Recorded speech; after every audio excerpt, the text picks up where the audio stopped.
Hari ini kita akan melakukan perjamuan kudus. Nanti saya dan Bu Indah akan berdoa untuk Bapak, Ibu, dan semua saudara dimanapun saudara berada.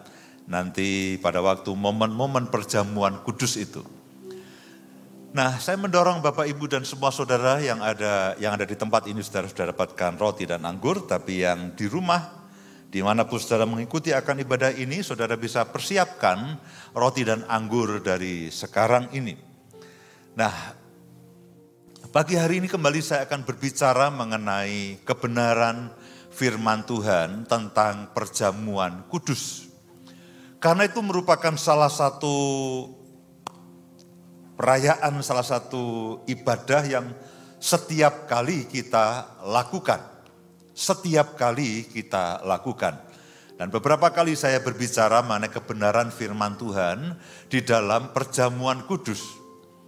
Dan pagi hari ini saya akan kembali mengajar saudara mengenai kebenaran dalam perjamuan kudus.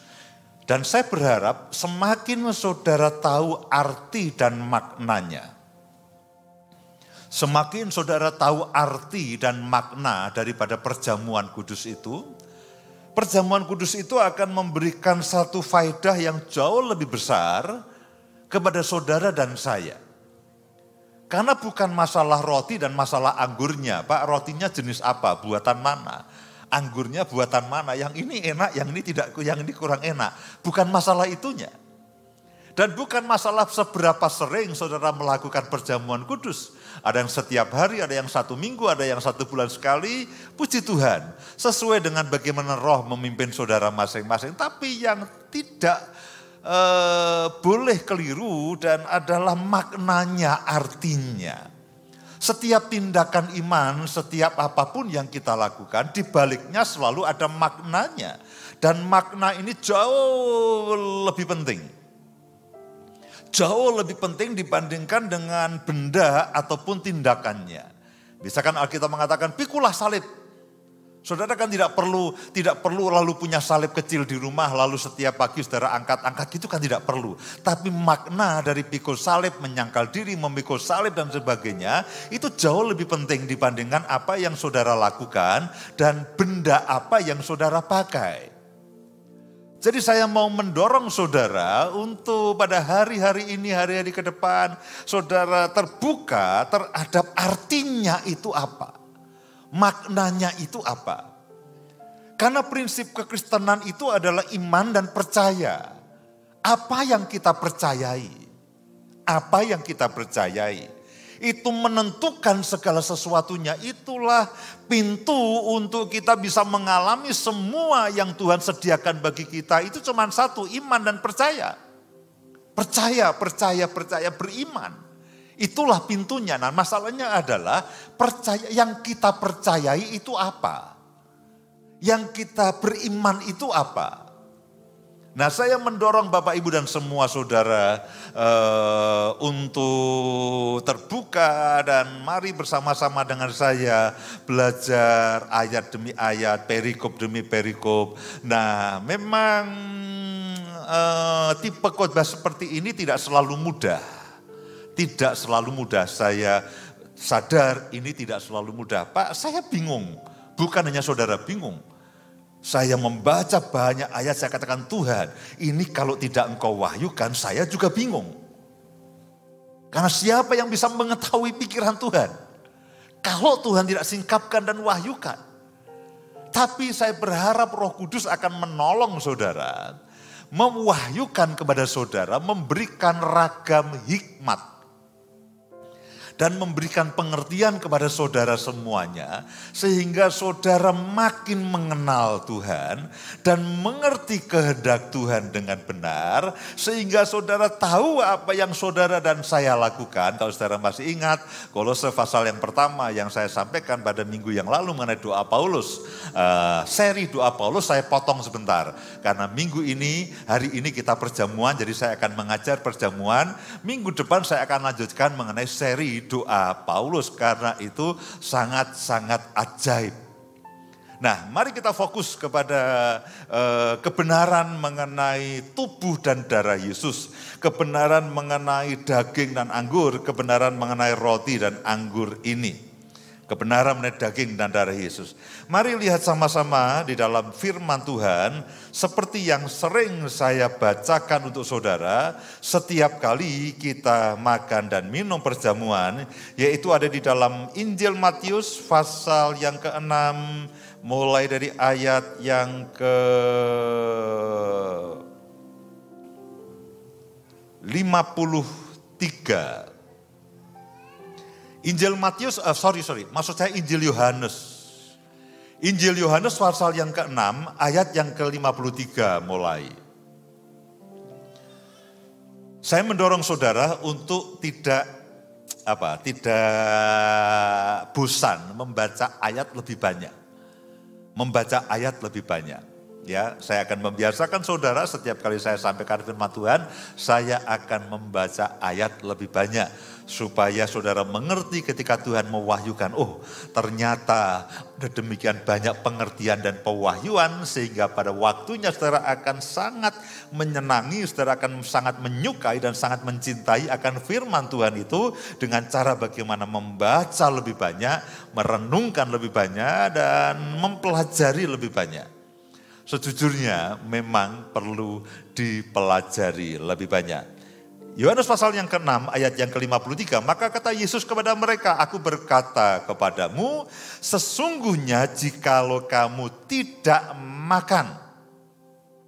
makan daging anak manusia, daging Yesus, dan minum darah Yesus, kamu tidak mempunyai hidup di dalam dirimu. Alkitab tidak sedang mengajar kanibalisme. Ya, tidak sedang mengajar kita makan daging dan darah manusia, minum darah manusia, itu tidak. Nanti kita akan lihat artinya. Ayat yang ke-54, barang siapa makan dagingku dan minum darahku, ia mempunyai hidup yang kekal. Loh Pak, hidup yang kekal itu kan hanya karena percaya, bukan masalah makan daging dan minum darah. Ya, makan daging dan minum darah. Ia mempunyai hidup yang kekal dan aku akan membangkitkan dia pada akhir zaman. Ayat yang ke-54 ini bicara mengenai keselamatan dan jaminan keselamatan sampai kepada hidup yang kekal. Ketika saudara makan daging dan minum darah Yesus, saudara sebetulnya ini adalah gambaran saudara percaya kepada pengorbanan Yesus di kayu salib, yang darahnya tercurah dan dagingnya, tubuhnya tercabik-cabik. Saudara percaya kepada penebusan Kristus, saudara percaya kepada kematian dan kebangkitan Yesus, saudara percaya Yesus sebagai Tuhan dan Juru Selamat, saudara akan mempunyai hidup yang kekal. Saudara akan terima keselamatan dan juga jaminan keselamatan, dan Tuhan akan membangkitkan saudara pada akhir zaman. Keselamatan kekal, makan tubuh, makan daging, minum darah, itu artinya itu bukan lalu Pak saya mau stik yang mentahan saja, daging yang mentahan yang masih berdarah-darah. Bukan itu saudaraku. Arti daripada barang siapa makan dagingku dan minum darahku, artinya saudara percaya. Saya pesan ayam goreng dengan jangan asem, dihidangkan. Saudara makan, berarti saudara percaya itu ayam goreng dan jangan sayur asem. Saudara makan daging, minum darah, itu artinya saudara percaya kepada pengorbanan Yesus di kayu salib. Saudara percaya ketika tubuhnya tercabik-cabik menggantikan saudara yang harusnya di kayu salib, lalu darahnya yang tercurah menebus dosa saudara semuanya. Saudara percaya kepada penebusan Kristus, saudara percaya kepada penebusan dosa, saudara percaya kepada kematian dan kebangkitan Kristus. Dikatakan saudara mempunyai hidup yang kekal dan saudara akan dibangkitkan pada akhir zaman. Artinya makan dan minum tubuh dan darah Yesus, saudara percaya kepada Kristus dan pengorbanan Kristus sebagai Tuhan dan Juru Selamat. Pak, bagaimana kalau nanti malam kita makan steak? Boleh, untuk praktek di situ ya. Saudara boleh ajak saya. Ayat yang ke-55. Sebab dagingku adalah benar-benar makanan dan darahku adalah benar-benar minuman. Nanti kita akan belajar kenapa dikatakan sebab dagingku adalah benar-benar makanan dan benar-benar minuman. Barang siapa makan dagingku dan minum darahku, ia tinggal di dalam aku dan aku di dalam dia. Sama seperti Bapa yang hidup mengutus aku dan aku hidup oleh Bapa, demikian juga barang siapa yang memakan aku akan hidup oleh aku. Inilah roti yang telah turun dari surga, bukan roti seperti yang dimakan nenek moyangmu dan mereka telah mati. Barang siapa makan roti ini ia akan hidup selama-lamanya. Saya akan coba terangkan bagian per bagian. Ada daging, ada darah. Lalu ada makan dan minum. Lalu kalau saudara perhatikan di dalam ayat yang ke-56, ia tinggal di dalam aku tinggal di dalam Kristus, Kristus tinggal di dalam aku. Itu tema khotbah yang saya ambil, di flyer juga ada. Nah, kita akan belajar bagian per bagian. Apa itu daging, apa itu darah, apa itu artinya makan dan minum, lalu apa artinya tinggal, Kristus tinggal di dalam kita dan kita tinggal di dalam Kristus. 3 bagian ini akan kita pelajari. Saya berharap ketika saudara dan saya memahami dan mengerti akan 3 bagian ini yang merupakan unsur-unsur utama di dalam ayat-ayat yang kita baca ini, ketika setiap kali saudara makan dan minum tubuh dan darah Yesus, saudara akan memahami artinya secara utuh. Pak, ini ada setan ganggu aku tak perjamuan ya. Puji Tuhan. Tapi bukan hanya ini untuk ngusir setan sebetulnya.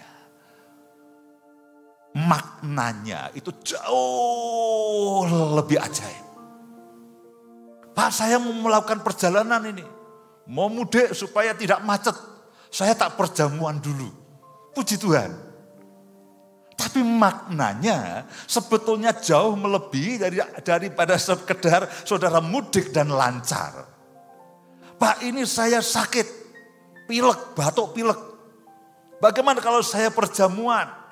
Bisa sembuh tidak? Maknanya jauh lebih ajaib. Daripada sekedar setan yang diusir, daripada sekedar perjalanan yang dipimpin Tuhan, tentu kita perlu itu semuanya. Daripada sekedar penyakit yang disembuhkan, ada makna yang jauh lebih besar, jauh lebih utuh, dan saya berharap saudara dan saya menangkapnya pada pagi hari ini. Saya akan coba sampaikan secara perlahan. Yang pertama adalah apa yang dimaksud dengan daging dan darah Kristus. Daging dan darah Kristus. Nah, yang pertama itu adalah sebagai ganti kita. Ketika hidup kita yang di dunia ini, yang sebetulnya itu sudah, saya katakan begini ya, hidup kita itu disita oleh dosa. Karena upah dosa adalah maut.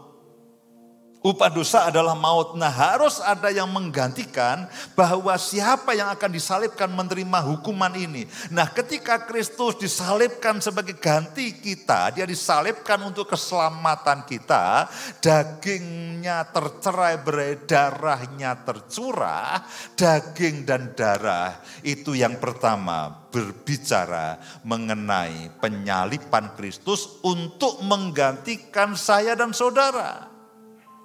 Mata ganti mata, tubuh ganti tubuh. Saudara ingat ayat Tauratnya kan mengatakan begitu. Tuntutan dosanya, tuntutan Tauratnya seperti itu. Mata ganti mata, tubuh ganti tubuh, daging ganti daging. Nah, Yesus seperti yang saya sampaikan beberapa waktu yang lalu, dia menggenapi semua tuntutan hukum Taurat. Sehingga saudara tidak perlu hidup di bawah tuntutan dan hidup di bawah kutuk hukum Taurat. Karena semuanya sudah digenapi oleh Tuhan Yesus Kristus. Saudara dikaruniai keselamatan.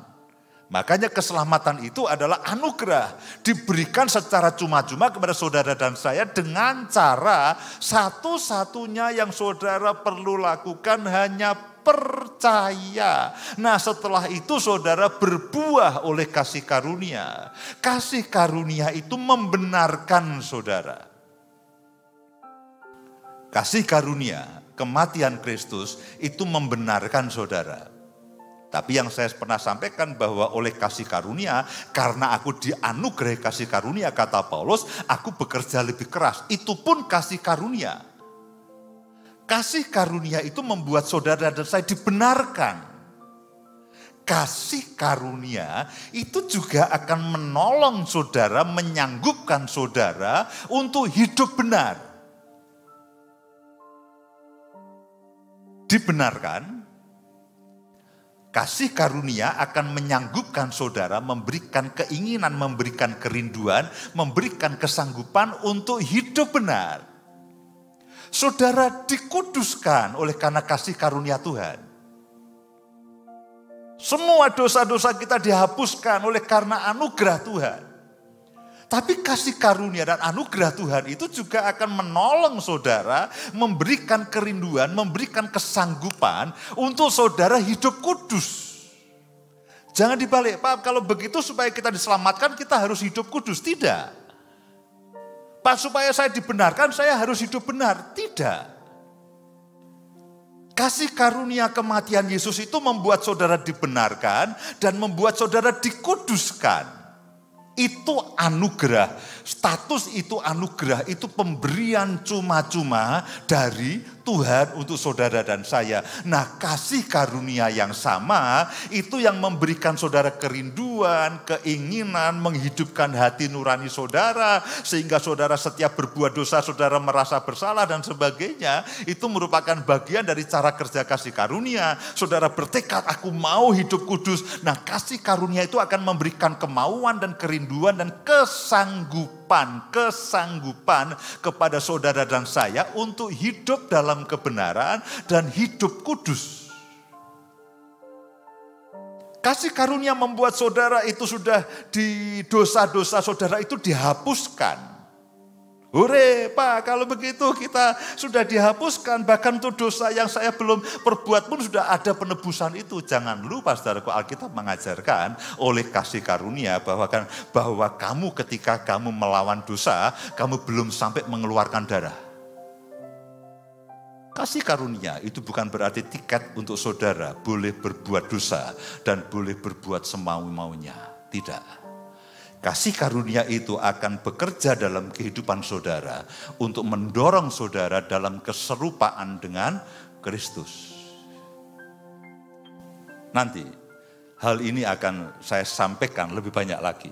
Tapi kembali kepada arti daripada daging dan darah Kristus. Itu menggambarkan akan penyaliban Kristus yang disalibkan ganti saudara dan saya. Mata ganti mata, tangan ganti tangan, tubuh ganti tubuh. Itu adalah tuntutan hukum Taurat. Harusnya saudara dan saya yang disalibkan, Yesus menggantikan saudara dan saya. Kapan itu saya pernah sampaikan mengenai pertukaran. Yang kedua, daging dan darah. Daging dan darah itu juga berbicara mengenai semua perjanjian.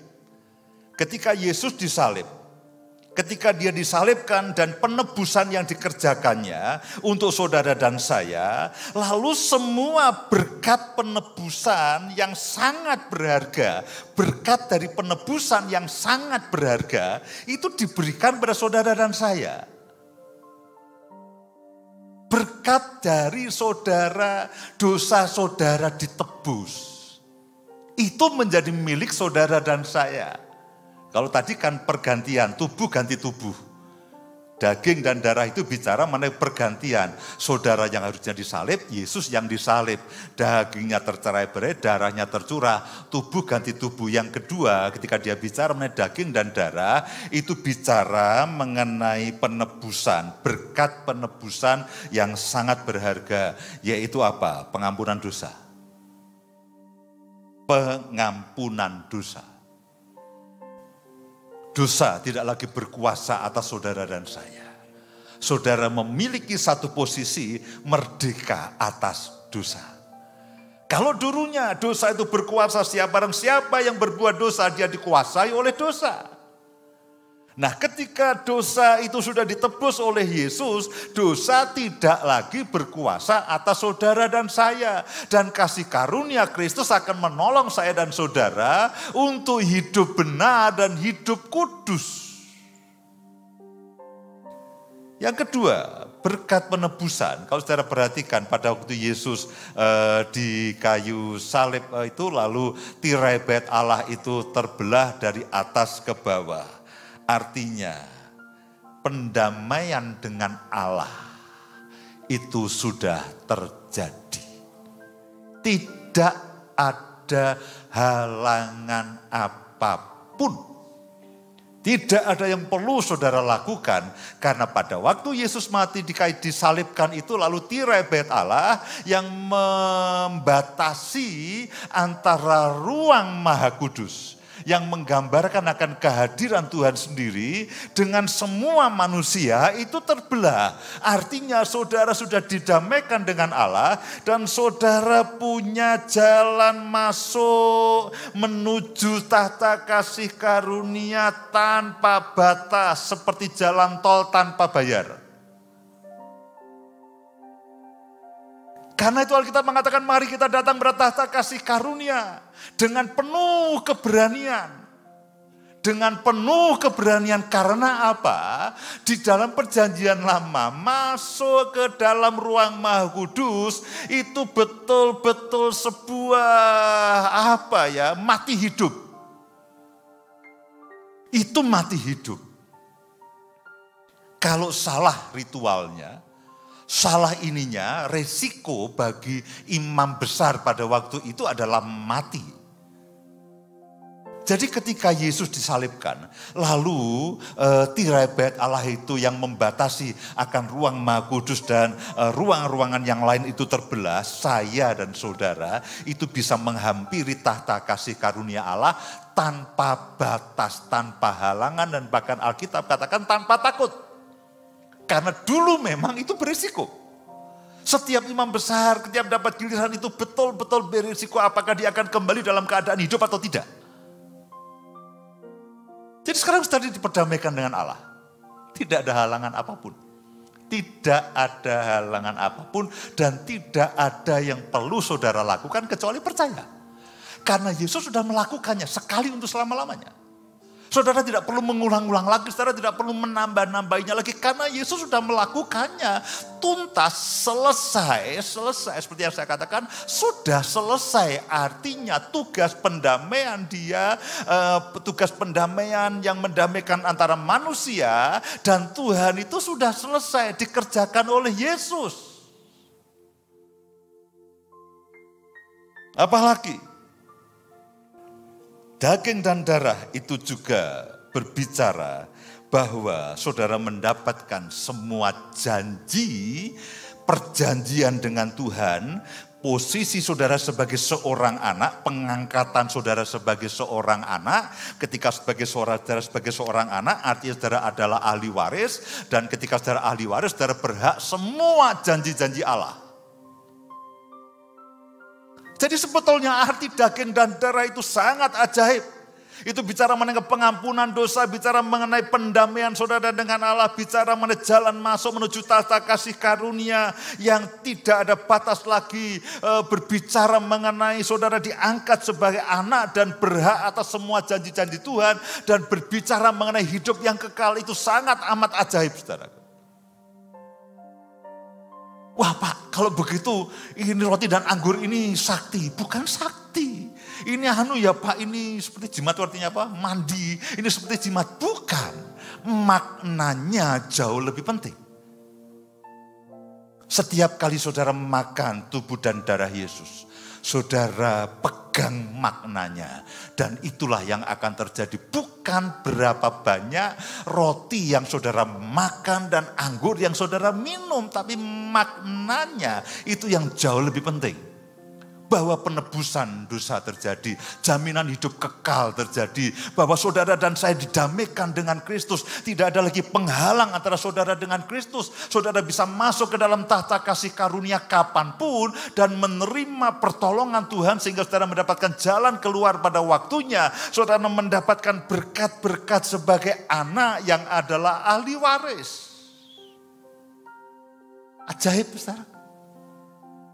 Saya berharap ketika nanti saudara makan dan minum ini, saudara akan beriman dan berharap akan makna yang jauh lebih besar dibandingkan dengan perjamuan sebelumnya.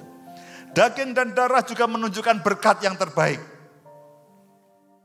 Tidak ada yang lebih enak dimakan kecuali daging segar, tentu saja yang dimasak. Ya, daging segar yang dimasak. Dibandingkan dengan daging beku dan daging basi, daging segar. Itu bicara mengenai perjamuan dengan masakan yang bergemuk. Itu bicara mengenai berkat terbaik. Daging dan darah. Itu dua bagian yang terbaik dan itu bagian yang paling lezat. Yesaya pasal yang ke-25 ayat yang ke-6. Ini yang Tuhan berikan untuk saudara dan saya. Saya berharap perjamuan kudus pada pagi hari ini akan betul-betul memberkati saya dan saudara. Tuhan semesta alam akan mempersiapkan bagi semua orang di gunung ini. Yesaya 25 ayat yang ke-6. Tuhan semesta alam akan mempersiapkan bagi semua orang di gunung ini sebuah perjamuan. Dengan makanan berlemak dan bersumsum serta anggur tua yang disaring. Ini gambaran perjamuan Tuhan atas saudara dan saya. Ini gambaran akan berkat terbaik yang diberikan Tuhan untuk saudara dan saya. Mari percaya. Entah bagaimana caranya. Setiap kali saudara makan dan minum perjamuan, Tuhan katakan, jadikan ini peringatan akan aku, bukan hanya peringatan akan Yesus secara pribadi, tapi peringatan apa yang sudah Yesus lakukan untuk saudara dan saya. Dan salah satu bagian yang terbaik adalah dengan makanan yang bergemuk, makanan yang berlemak. Itu sejujurnya enak sekali. Pak, sehat tidak?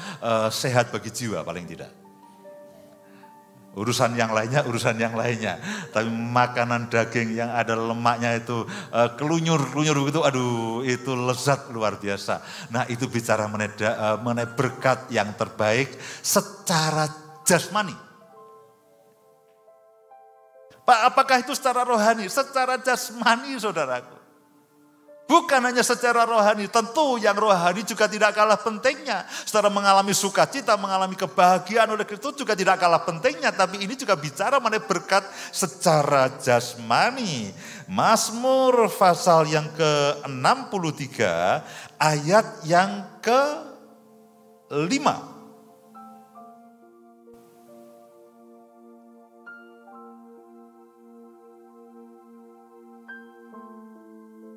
Seperti dengan lemak dan sumsum jiwaku dikenyangkan dan dengan bibir yang bersorak-sorai mulutku memuji-muji, saudara. Jadi daging dan darah ini berbicara mengenai berkat. Seperti dengan lemak dan sumsum jiwaku dengan dikenyangkan. Bukan berarti setelah ini saudara cari soto balungan yang ada sumsumnya itu. Saudaraku tes dulu darah saudara. Berapa banyak kolesterolnya. Ya, beberapa orang dari sini pasti tidak boleh. Ya, kamu harus lebih vegetarian dibandingkan dengan yang lainnya, saudaraku. Nah, tapi maksudnya adalah Tuhan memberikan bagian yang terbaik, itu berkat yang terbaik. Jadi daging dan darah itu berbicara mengenai berkat baik secara rohani maupun bicara secara rohani dengan berkat yang terbaik. Bahkan Tuhan gambarkan bahwa itu benar-benar makanan. Saudara masih ingat di dalam ayat yang Yohanes pasal yang ke-6 ayat yang ke-55. Yohanes pasal yang ke-6 ayat yang ke-55. Sebab dagingku adalah apa? Benar-benar makanan. Benar-benar berkat. Dan darahku adalah apa? Benar-benar minuman.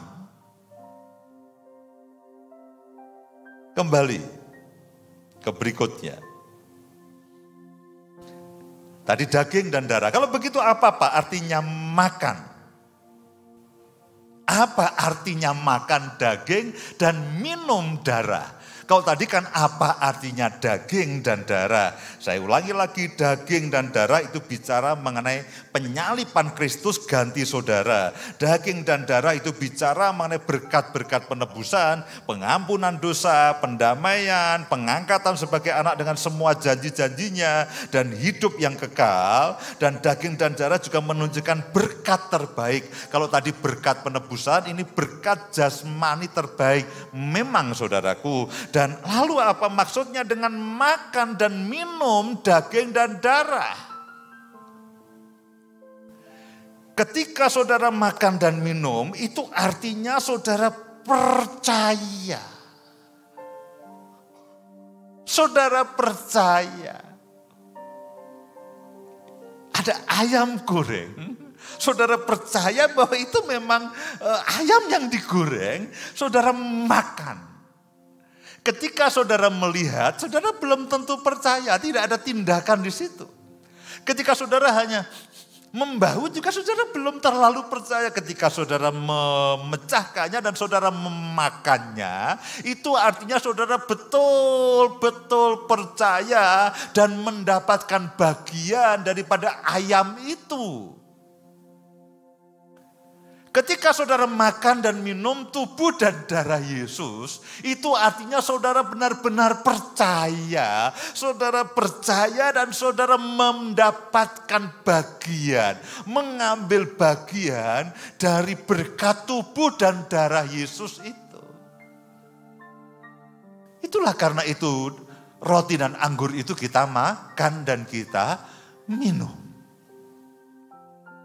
Jadi saudaraku, betapa kayanya arti daripada perjamuan kudus. Kita belum pada bagian yang tinggal di dalam Kristus dan Kristus tinggal di dalam kita.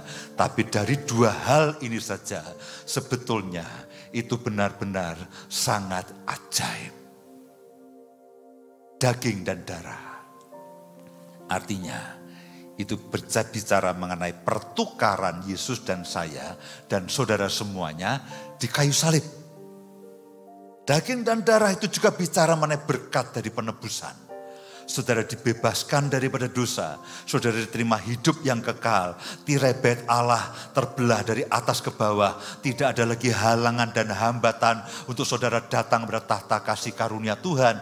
Penebusan itu juga membuat saudara dan saya sebagai anak-anak. Sebagai anak Allah, dan kalau saudara adalah anak Allah artinya saudara adalah ahli waris. Dan kalau saudara ahli waris artinya saudara berhak menerima semua janji-janji Tuhan yang besar dan ajaib. Dan ketika saya dan saudara makan dan minum, itu artinya saudara percaya bahwa semua berkat ini itu saudara terima di dalam nama Tuhan Yesus. Amin. Ajaib saudaraku, saya bersyukur Tuhan, terima kasih. Begitu saya tahu perjamuan kudus, langsung terlintas temanya adalah Yohanes pasal yang ke-6 ayat yang ke-56. Tinggal di dalam Kristus dan Kristus tinggal di dalam kita. Begitu Sabtu malam saya bingung, Tuhan, terus yang aku mau sampaikan apa? Kadang-kadang tema muncul dahulu, baru satu malam itu gendandapan saudaraku. Terus apa ini? Bahkan lebih sampai jam setengah 10, El tanya, "Pak gimana, sudah siap?" Belum terlalu, saya bilang begitu. Belum terlalu. Nah begitu saya selesai dan saya menjelang tidur. Nah ketika tidur itulah masuk banyak. Jadi saya tidur, bangun lagi, nyatet lagi, tidur lagi, bangun lagi, nyatet lagi. Bangun pagi-pagi mempersiapkan Tuhan, wahyukan semuanya. Katakan, "Oh Tuhan, terima kasih, ternyata ini ajaib." Apa arti daging dan darah, apa arti makan dan minum. Sekarang bagian yang ketiga adalah apa artinya tinggal. Karena dikatakan di dalam Yohanes pasal yang ke-6 ayat yang ke-56. Yohanes pasal yang ke-6 ayat 56. Barang siapa makan dagingku dan minum darahku.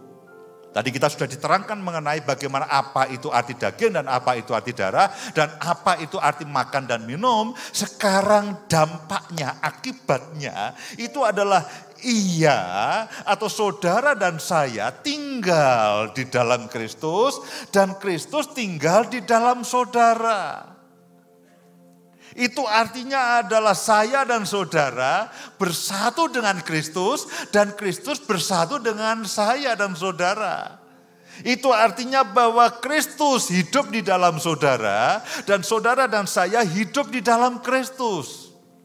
Karena itulah kalau ada laki-laki dan perempuan diberkati, karena suami dan istri adalah gambaran Kristus dan jemaatnya, sebetulnya itu juga mengacu kepada Yohanes pasal yang ke-6 ayat yang ke-56. Kamu bukan lagi dua, tetapi satu. Rahasia ini besar karena rahasia suami istri itu menggambarkan akan Kristus dan gerejanya, Kristus dan jemaatnya yang saudara dan saya. Jadi ini rahasia ajaib. Karena itulah sebetulnya suami dan istri itu menggambarkan Kristus dan jemaat.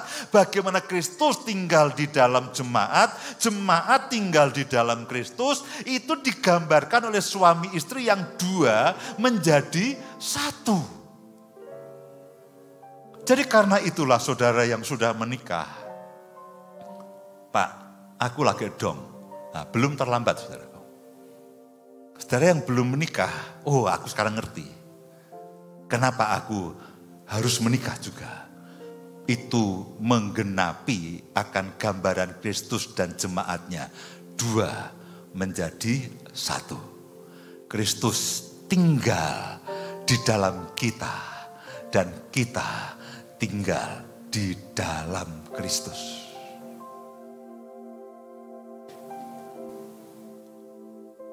Apa artinya? Lalu so what gitu loh. Kalau kita tinggal di dalam Kristus, Kristus tinggal di dalam kita, ngapain? Terus ngapain? Suami istri menjadi satu, keluar apa?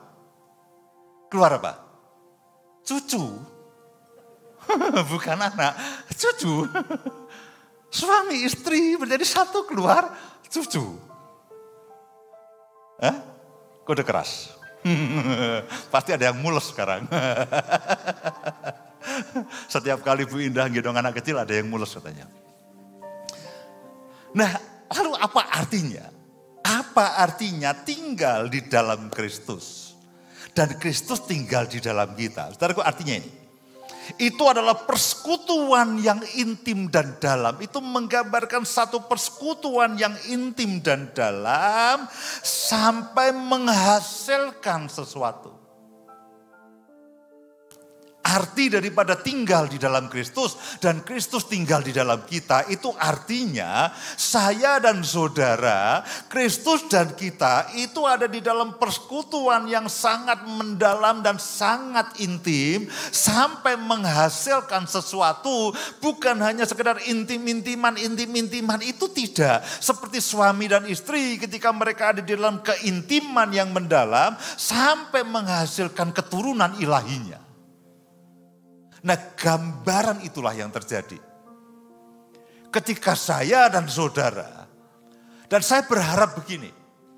Kita tadi bicara mengenai berkat, mengenai daging dan darah.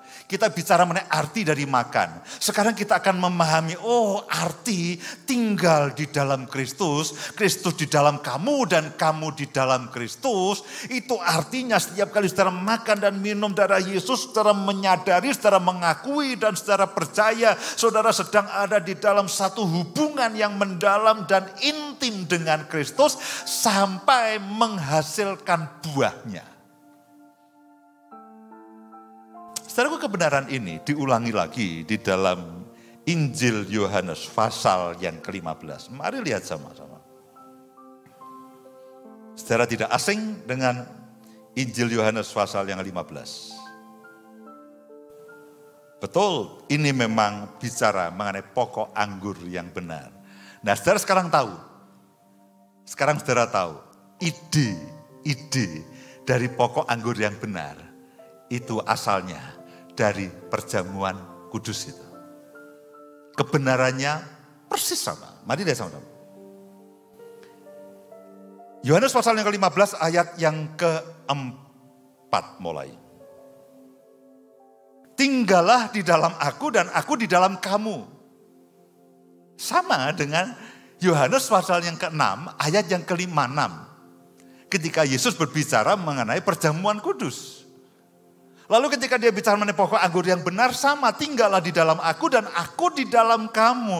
Yang pertama sebelum saya lanjutkan, saya tanya siapa yang punya inisiatif, saudara dan saya dengan Tuhan itu punya hubungan yang mendalam dan intim. Siapa yang punya inisiatif? Kristus. Bukan saudara yang mencari Tuhan. Tuhan yang mencari saudara. Karena kalau saudara mencari Tuhan gak ketemu saudaraku. Mau kemana juga gak mau ke gunung yang tinggi, ke pohon yang besar. Mau ke pohon toge juga gak ada yang ketemu saudaraku kalau tidak Tuhan mencari saudara. Keselamatan itu idenya Tuhan. Kasih karunia itu idenya Tuhan. Semuanya kasih, bukan saudara yang mengasihi Yesus itu bukan. Kristus yang terlebih dahulu mengasihi saudara dan saya. Dan ketika saudara dikasihi, saudara ngerti artinya kasih. Dan ketika saudara ngerti artinya kasih, saudara mulai belajar meresponi. Mulai mengasihi akan Kristus. Satu kali sepasang suami istri bercerita kepada kami semuanya di dalam sebuah komsel. Sang suami bercerita, Pak, saya itu tidak bisa mengungkapkan kasih. Saya tahu kasih itu ada. Tapi saya bukan tipe orang yang bisa mengungkapkan kasih dengan pelukan, dengan ciuman, dengan bunga, baik bunga mawar maupun bunga bang atau apapun. Saya bukan tipe seperti itu, Pak. Kenapa? Karena sejak kecil saya ditinggal oleh ayah saya dan saya tinggal dengan ayah angkat saya dan saya diperlakukan dengan sangat keras. Sehingga saya tidak punya gambaran. Saya tidak punya gambaran. Dan sebaliknya sang istri, Pak, saya ini adalah orang yang sangat ketika kecil orang tua saya mengasihi saya punya kakak-kakak mereka sangat mengasihi saya. Jadi kadang-kadang mereka konflik di sini. Puji Tuhan, akhirnya Tuhan memberikan pengertian kepada mereka. Yang satu tahu artinya kasih, yang satu tidak pernah mengenal kasih. Tidak pernah merasakan kasih. Demikian saya dan saudara. Inisiatif itu selalu datangnya daripada Tuhan. Respon saudara dan saya. Itu langkah berikutnya. Perkenanan itu datangnya daripada Tuhan.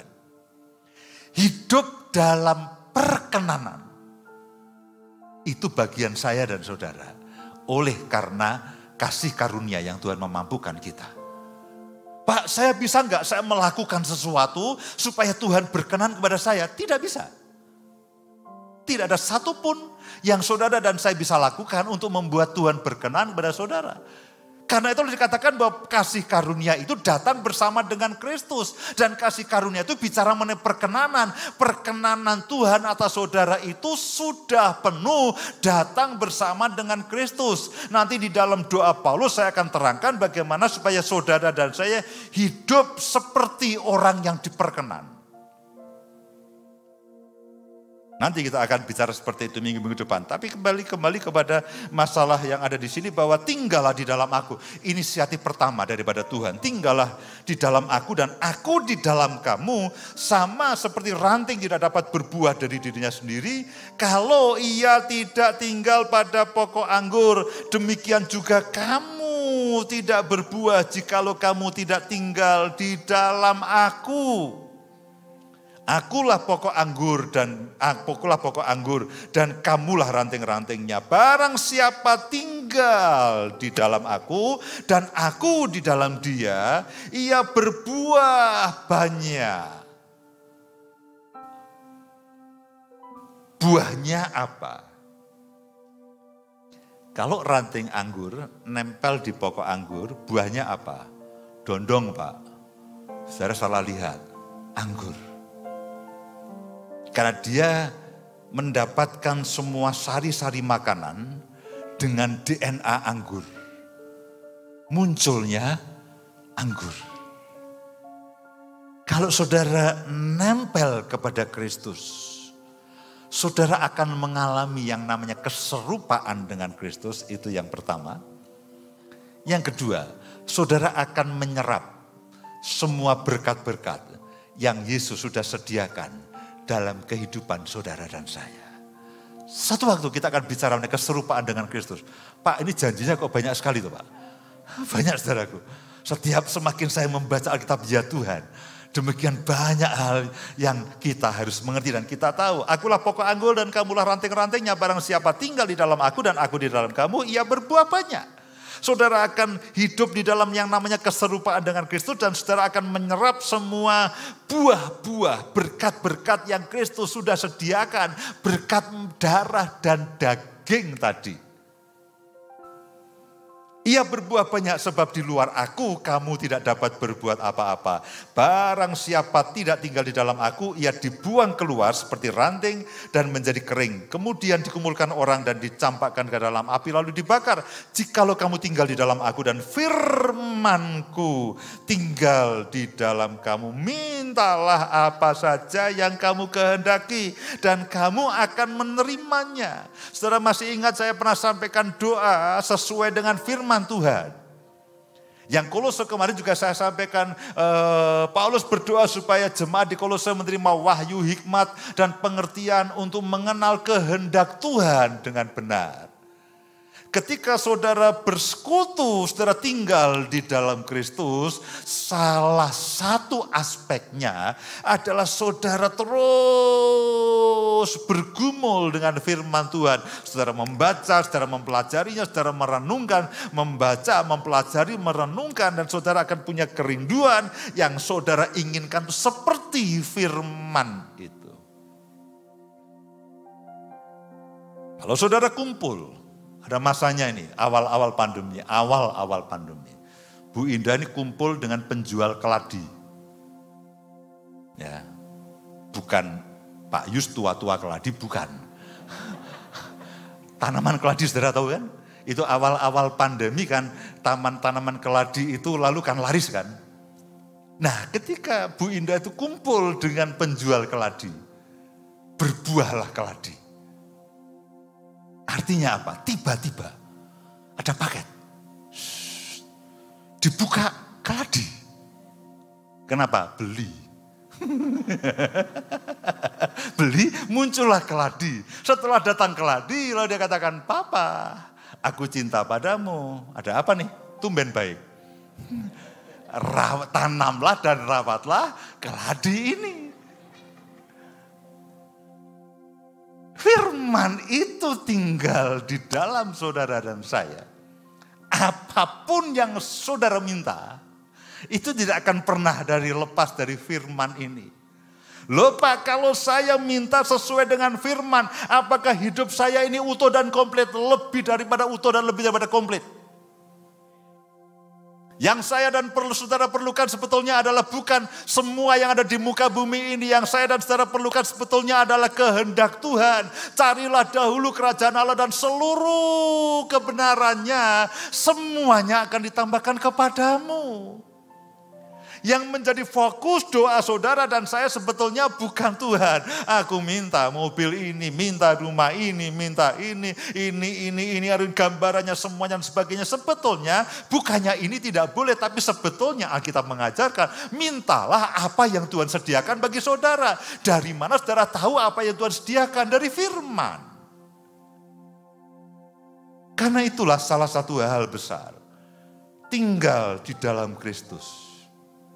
Artinya tinggal di dalam firman. Dan firman itu tinggal di dalam kehidupan saudara dan saya. Doamu pasti akan dikabulkan. Karena saudara dan saya tidak akan pernah berdoa keluar dari firman. Lupa kenapa? Ini yang terbaik. Semakin saudara menyelidiki firman Tuhan, ya Tuhan, tidak ada yang lebih baik daripada ini. Saudaraku, mungkin firman-firman ini sedikit rumit dan sedikit membingungkan dan sedikit dalam. Tapi saya berdoa ini akan memicu kecintaan saudara kepada firman. Demikian banyak pengertian. Saudara akan makin cinta Tuhan. Saudara akan makin cinta firman Tuhan. Saudara akan terus tinggal di dalam firman. Ayat yang ke-8, dalam hal inilah Bapa-Ku dipermuliakan, yaitu jika kamu berbuah banyak dan dengan demikian kamu adalah murid-murid-Ku. Itulah arti saudaraku tinggal di dalam Kristus. Itulah arti kita tinggal di dalam Kristus. Ada dalam hubungan yang intim dan mendalam sampai berbuah banyak. Buahnya keserupaan dengan Kristus, karakter ilahi, buah roh. Dan jangan lupa semua berkat yang Yesus miliki. Semua berkat yang Yesus miliki. Satu waktu kita akan bicara mengenai kepenuhan Kristus. Itu termasuk berkat-berkat yang Yesus miliki. Pak, ini banyak sekali loh janjinya. Kepenuhan Kristus. Ketika Yesus datang ke muka bumi, ini dia bawaannya itu komplit seperti orang mudik. Saya tunjukkan satu ayat. Saya cari dulu ya.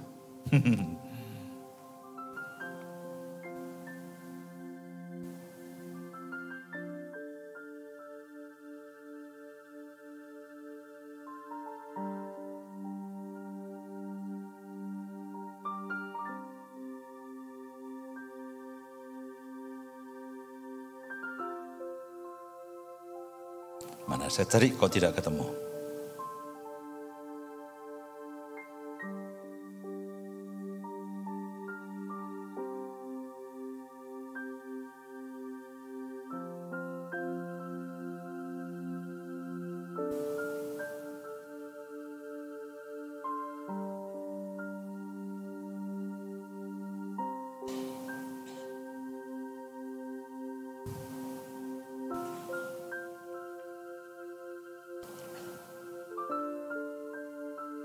Oke, skip aja nanti. Oh ada, Efesus pasal yang pertama ayat yang ketiga. Begitu skip langsung muncul.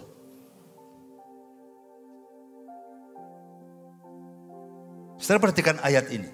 Sekarang saudara tahu semua ayat itu berpautan satu dengan yang lain dan saling meneguhkan, saling mengkompliti satu dengan yang lain. Efesus pasal pertama ayat yang ketiga. Terpujilah Allah dan Bapa Tuhan kita Yesus Kristus yang dalam Kristus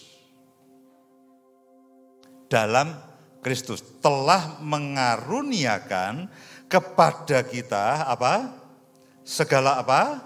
Berkat rohani di dalam surga. Jadi ketika Yesus itu turun ke muka bumi ini, tinggal di dalam saudara, itu dia tidak tangan kosong. Gambarannya bagus seperti orang mudik. Semua dibawa. Dibawa ke kampung. Ketika Yesus itu turun kepada saudara, dia membawa segala berkat rohani di dalam surga. Itu dia di dalam Kristus kita sudah menerimanya. Jadi ketika saudara menempel kepada Kristus, saudara akan mengalami keserupaan dengan Kristus. Saudara akan bertumbuh di dalam keserupaan dengan Kristus. Dan saudara akan mengalami semua berkat yang Yesus sudah bawa. Itu otomatis. Ketika ranting anggur itu nempel kepada pokok anggur itu mengeluarkan sari-sari makanan, disedot oleh ranting anggur itu, lalu sampai tertentu keluarlah anggur itu. Bagian yang terakhir, saudara.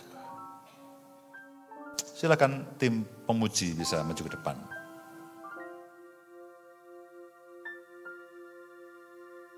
Keintiman kita, persekutuan yang mendalam antara kita dengan Tuhan itu diwujudkan oleh turunnya Roh Kudus dalam hidup saudara dan saya. 1 Yohanes pasal yang ketiga, ayat yang ke-24. Karena itulah dalam berkat rasuli dikatakan persekutuan Roh Kudus. 1 Yohanes pasal yang ketiga ayat yang ke-24. Barang siapa menuruti segala perintah Kristus, perintah Tuhan, ia diam di dalam siapa? Allah. Dan Allah di dalam dia. Sama kan dengan yang Yohanes 6, Yohanes 14 tadi. Demikianlah kita ketahui bahwa Allah ada di dalam kita. Yaitu Roh Kudus. Roh ini gambaran Roh Kudus yang telah dikaruniakan kepada kita. Jadi realisasinya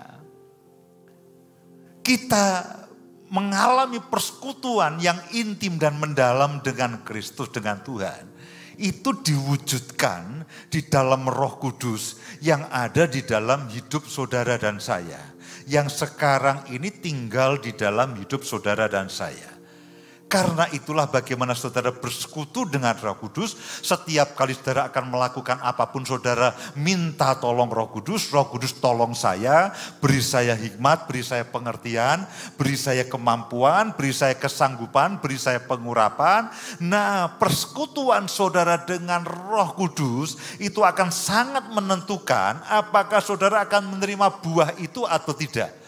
Apakah saudara itu akan mengalami tinggal di dalam Kristus dan Kristus tinggal di dalam saudara atau tidak?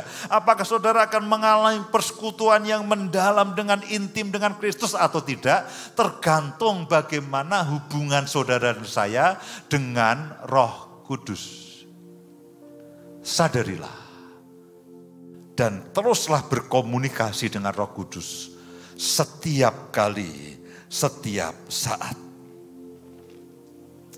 Saya berharap kebenaran ini akan membuat setiap kali saudara makan dan minum tubuh dan darah Yesus, saudara memahami akan maknanya.